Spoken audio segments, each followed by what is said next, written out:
Hello friends, welcome to our channel. Today, we're going to take a look at another horrible case with you. The case of the Solomon family. Angela grew up in a religious family in Nashville, USA. She was talented in singing and excelled academically. She earned a doctorate in pharmacy and was successful in her career, which allowed her to earn a good income. She bought a house and lived a fulfilling life. In 2001, she reconnected with Aaron Solomon, a charismatic guy she had known since school. He was a sports presenter on a TV channel and made a good impression on her. The couple started dating, and just a few months later, Angela became pregnant with a son. In 2002, their first child was born, named Grant. Immediately after that, Aaron proposed to Angela, but their relationship was complicated, and she was unsure about marriage. She initially planned to raise the child on her own. However, her religious family pressured her to marry, and she eventually agreed. Aaron turned out to be a caring father and loving husband, and their relationship improved. 4 years after their wedding, in October 2006, they welcomed a daughter named Gracie. Grant, who was 4 years old at the time, was thrilled to have a younger sister. He stayed by her crib and helped his mother with her care. He then began playing baseball and became a successful player on his school team, gaining popularity among his peers. After Gracie's birth, the parents' relationship worsened. Aaron was a controlling and possessive man who insulted his wife and children while having multiple affairs. He used his status as a presenter to pursue many of these affairs.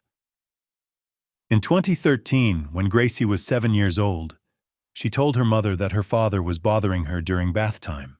It was discovered that Aaron had prohibited his wife from bathing their daughter, insisting on doing it himself, and even filmed his daughter without clothes.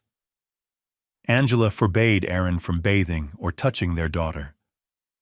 Although he admitted to his actions, he threatened Angela, warning that he would take their children away if she told anyone. As an active church member, he demanded complete obedience from his family, so Angela felt compelled to remain silent. Angela discovered that Aaron had cheated on many other women and learned he was molesting minors. In 2014, explicit photos of minors were found on his phone, but the incident was covered up, and he lost his job. However, he then found a new job as a financial consultant at a large bank. The couple began to argue more often. Angela wanted a divorce, but Aaron refused and suggested they see a family psychologist. Angela agreed, and during therapy, it was revealed that she had been dealing with victim syndrome throughout her life. Her parents had been harsh, imposing their religious beliefs on her, and she had entered an unfortunate marriage with Aaron, who was narcissistic and struggled with sexual addiction. The therapy sessions did not help with their family problems. Angela found another psychologist she trusted and shared all the details of her life and family issues. She began considering a plan to leave Aaron, who was controlling and wouldn't let her go. She kept notes on her phone and communicated with the psychologist via email. However, Aaron was secretly listening to her therapy sessions, checking her phone and email, and was aware of all her plans. She complained to her parents about Aaron's troubling behavior, but they did not support her. They sided with him, believing, due to their faith, that a woman should endure her husband's behavior and keep the household intact. She felt unsupported by everyone. Aaron's behavior deteriorated, and he started to become violent towards his wife and children. The children, wanting to protect their mother, began sleeping in the same room out of fear of their father. One day, Aaron attacked Angela in the bathroom, attempting to strangle her with a hairdryer cord. She was ready to say goodbye to life when her 11-year-old son, Grant, intervened and managed to stop his father. Terrified, she and the children chose not to tell anyone about the incident and did not report Aaron to the police. However, he called 911, falsely claiming that she had tried to end her life using the cord. She was then hospitalized for a psychiatric evaluation, despite asserting that she was mentally sound. Eventually, the doctors reassured her that she was indeed healthy. Angela's psychotherapist learned about her situation and shared their correspondence, explaining that Angela was a victim of domestic violence. Angela was discharged from the hospital on May 11, 2013, and was advised to obtain a restraining order against her husband. Medical records confirmed she was not depressed, had no suicidal thoughts, and had no history of mental health issues. However, she was indeed a victim of domestic violence and was in a dangerous situation. After her release, Angela was determined to secure a restraining order against her husband and file for divorce. Upon returning home, she found the house empty. She attempted to contact Aaron, but he did not respond. She also tried calling her own parents and his parents, but received no answer. Her relatives dismissed her as mentally ill and ignored her. The next day, May 12th, was Mother's Day. Angela hoped Aaron would bring the children to visit her, but instead, the police arrived at her house. He had falsely reported to 911 that she was attempting to end her life. The police checked on her, but they found no cause for concern and left. Time passed, and Angela received a restraining order, but still did not know where the children were.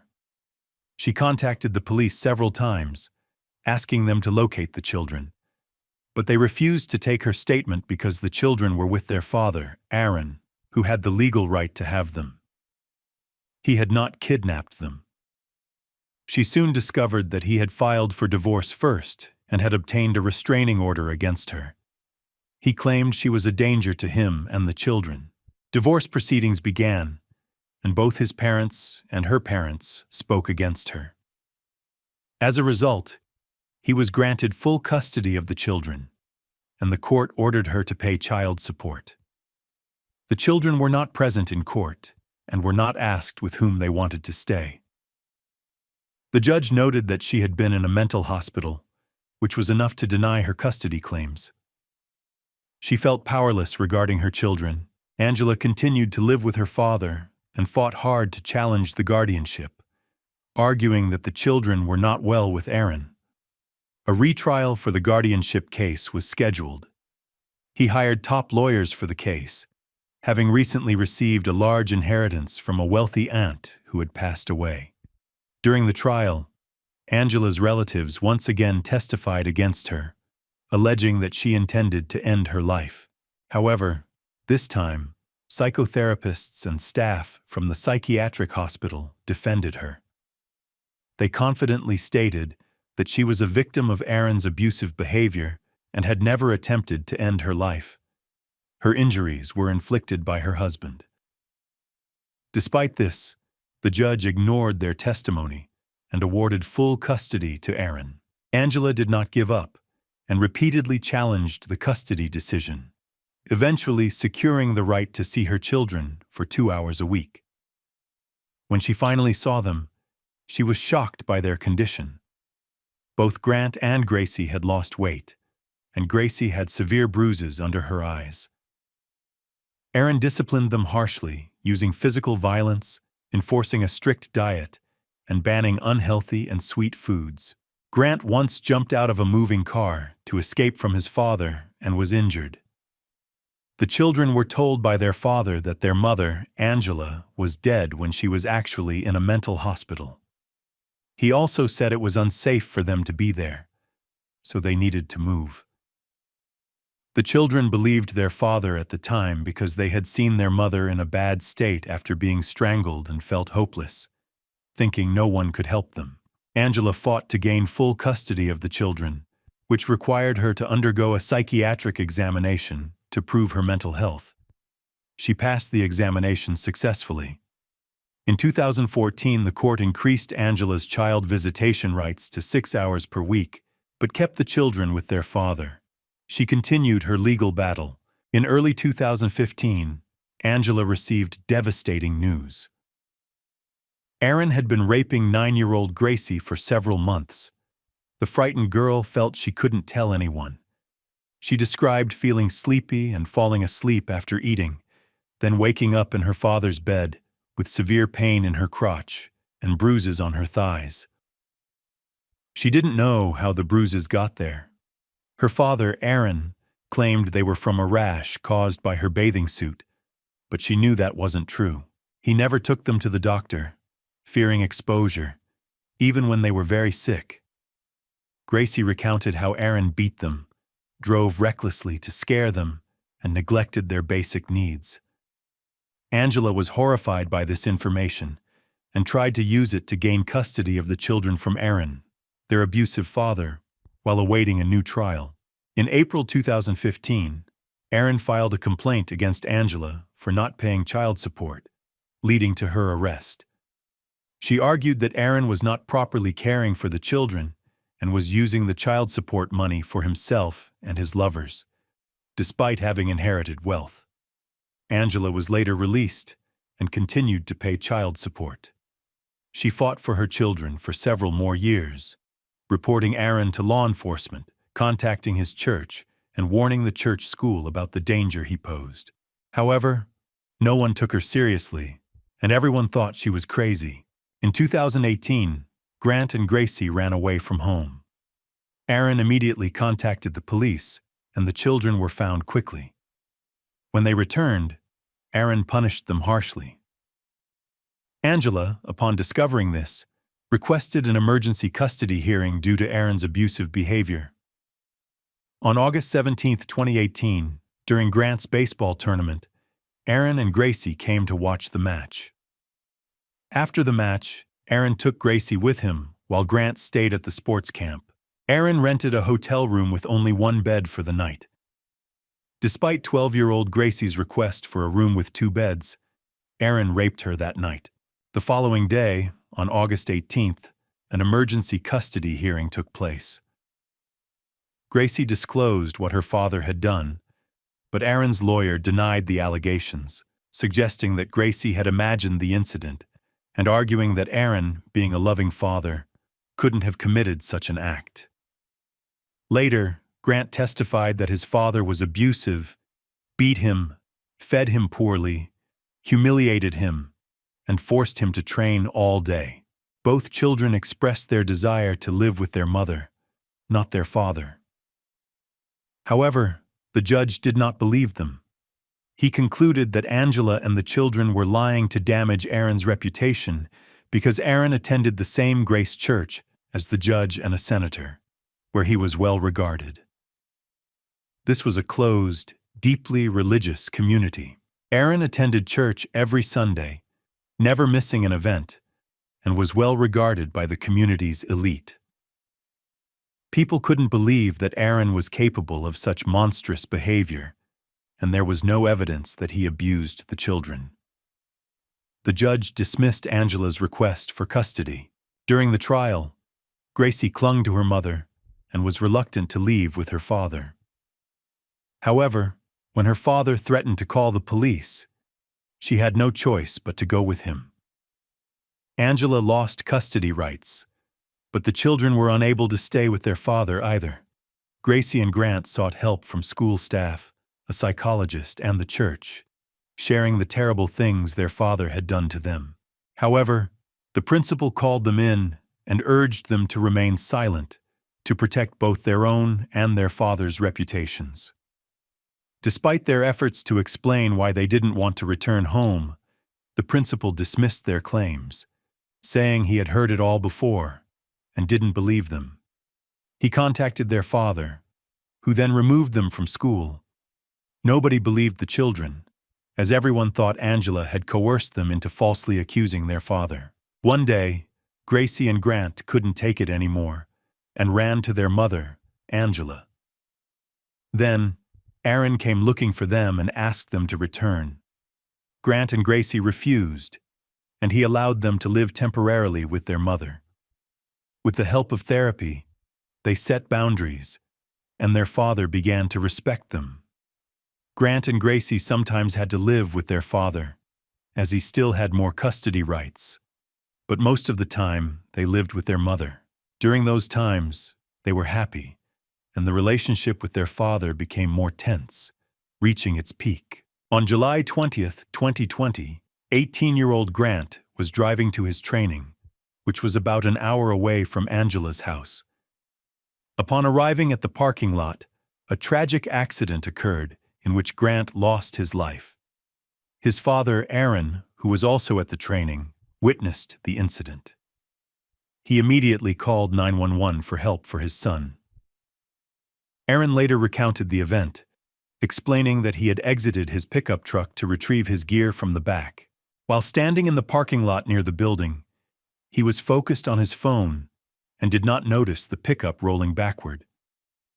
The vehicle hit him, dragging him several meters before it went down a deep ditch. Aaron, who was there with 3 others, saw everything unfold. When the police arrived, they found Grant lying on his back beneath the front of a car, but the tires were not touching him. Blood was streaming from his nose and ears. Using a jack, they managed to lift the car and pull him out. He was still breathing, so they performed CPR and rushed him to the hospital. Unfortunately, despite their efforts, Grant, who was in serious condition, died on the way without regaining consciousness. Although he had multiple injuries, the official cause of death was cardiac arrest. Strangely, Aaron accompanied him to the hospital and signed papers preventing an autopsy and organ donation. When Angela learned about the incident, she hurried to the hospital and requested an autopsy, but her pleas were ignored. The police classified the case as an accident and did not pursue further investigation. Angela believed Aaron's account of the incident was false, pointing to various inconsistencies. Grant's injuries did not match those of someone trapped under a car.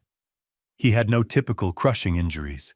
The hospital recorded just 1 head injury and 3 bruises on his jaw, left hip, and right hip. Aaron claimed Grant drove a pickup for about an hour to reach his training, yet there were no burn marks from a hot car, nor were there abrasions from being dragged on asphalt. At the scene of the tragedy, there was no blood, and Grant's shoes were completely clean, which contradicted Aaron's story. The grass near the car's exit and the path where the body was dragged were untouched. There weren't even tire tracks where they should have been. Instead, they were found on the other side of the sidewalk. Grant's glasses were discovered there too. He always wore his glasses because he had poor vision without them, as shown in all his photos. So, how did his glasses end up on the sidewalk if he was not there? He was in the parking lot.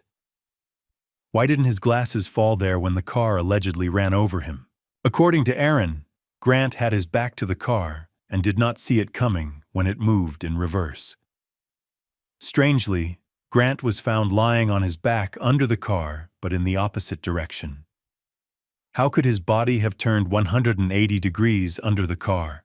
It seems impossible. Furthermore, how could the car back into the ditch and then get back up and out of the ditch? It was hard to believe. None of the people in the nearby buildings heard Grant's screams, which should have been heard during such an accident. Everything happened quietly, so no one saw or heard anything.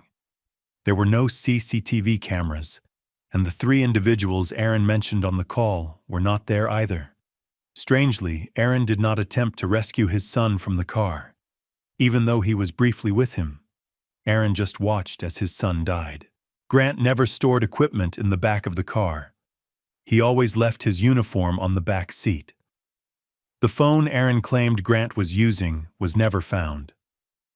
Although Grant always carried his phone with him and called his girlfriend every morning, he did not call that day for some reason. There was no damage to the car. Even though the rear bumper of this car model is fragile and prone to breaking, it remained intact. It would have been damaged in such a descent. There were no witnesses to this tragic accident. One man saw Aaron walking along the road shortly before the tragedy in the parking lot. It's unclear what he was doing there, although Aaron claimed he arrived later. At his son's funeral, Aaron described his death as a divine act, leaving everyone surprised. People were shocked by Aaron's lack of emotion. He showed no grief for his son.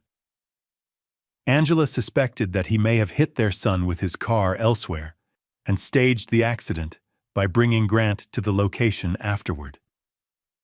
There was confusion as to why the pickup truck unexpectedly rolled away, as it had been parked correctly and had no previous issues.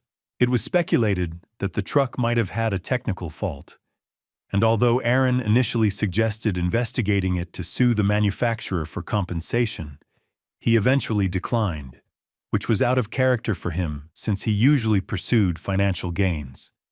He continued to drive the truck without any concern for several months. Angela wanted to investigate the truck herself, but Aaron strongly opposed the idea and promptly sent the vehicle to the scrapyard. This was puzzling, as the truck was in excellent condition and could have been sold for a good price.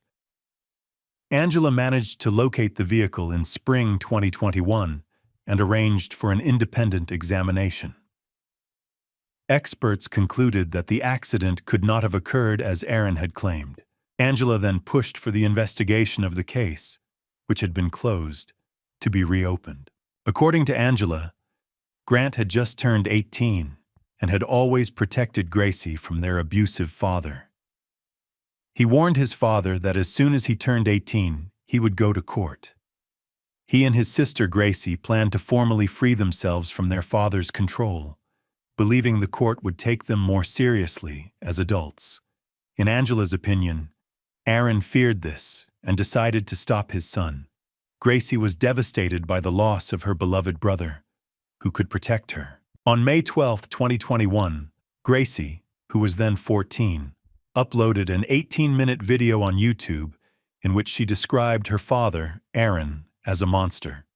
She claimed that he attempted to kill their mother, raped her, and physically abused both her and her brother Grant, eventually leading to Grant's death. Gracie fears that her father might harm her now that her brother is gone. They feel defenseless, and their father has started harassing them. Despite a restraining order, Aaron continued to stalk her and begged her to return home, but she refused. She was granted legal protection, but her father ignored it and kept following her from school. Due to the school principal's friendship with him from church, they refused to enforce the restraining order. After this interview, Aaron once again complained that Gracie was being negatively influenced and turned against him. He persuaded her that she was imagining everything and that her mother had suggested the idea of rape. Aaron filed a defamation lawsuit against Angela, gathering people who refuted the information in the video Gracie recorded. He claimed Angela demanded that he give up custody and threatened him.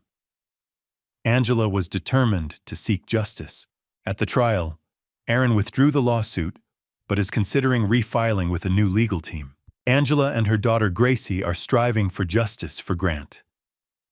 Gracie prefers to live with her mother and not see her father.